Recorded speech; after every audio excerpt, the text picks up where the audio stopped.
அரசு பள்ளிகளில் சர்ச்சைக்குரிய வகையில் பேசிய மகாவிஷ்ணுவின் பரம்பொருள் அறக்கட்டளைக்கு எதிராக அரசியல் கட்சியினர் ஆர்ப்பாட்டம் நடத்தி வருகின்றனர். விவரங்களுடன் செய்தியாளர் பார்த்திபன் இணைந்திருக்கிறார். பார்த்திபன், எந்தெந்த கட்சியினரை சேர்ந்தவர்கள் இந்த ஆர்ப்பாட்டத்தில் ஈடுபட்டிருக்கிறாங்க?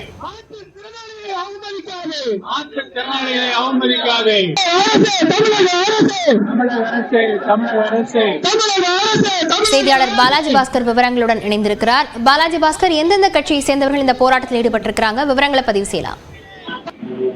அதாவது சர்ச்சை பேச்சாளர் மகாவிஷ்ணுவுடைய பரம்பொருள் அறக்கட்டளையை தடை செய்ய வலியுறுத்தியும் மாணவர்களிடையே மூட நம்பிக்கை பிரச்சாரம் செய்து அவர்களை தவறான வழிக்கு அழைத்துச் செல்வதை கண்டித்தும் மாணவர்கள் மத்தியில் மாற்றுத்திறனாளிகளை இழிவுபடுத்தி பேசியதை கண்டித்தும் பெண்களை போகப் பொருளாக சித்தரித்து ஆபாசமாக யூடியூப் போன்ற சமூக வலைதளங்களில் பேசி பதிவிட்டு வருவதை கண்டித்து அறக்கட்டளையின் சட்டவிரோதமான பண பரிமாற்றங்களை ஆய்வு செய்ய கோரியும் முற்போக்கு இயக்கங்கள் சார்பாக, அதாவது சிபிஐ, சிபிஎம் என கம்யூனிஸ்ட் கட்சிகள், திராவிடர் விடுதலை கழகம், தந்தை பெரியார் திராவிடர் விடுதலை கழகம், மதிமுக, தமிழ்நாடு முற்போக்கு எழுத்தாளர் கலைஞர் சங்கம், புரட்சிகர இளைஞர் முன்னணி, மே 17 இயக்கம், ஆதித்தமிழர் பேரவை, நவீன மனிதர்கள் என பல்வேறு அமைப்புகள், அதாவது முற்போக்கு அமைப்புகள் இணைந்து தற்பொழுது ஆர்ப்பாட்டமானது நடைபெற்று வருகிறது.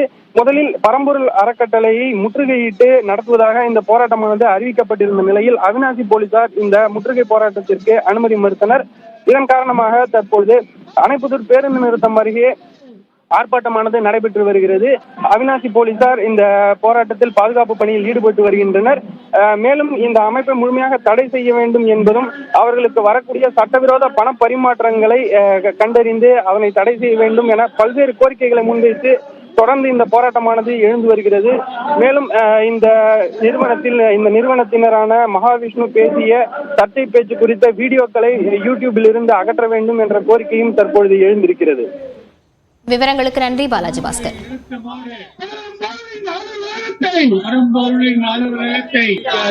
குறிக்காது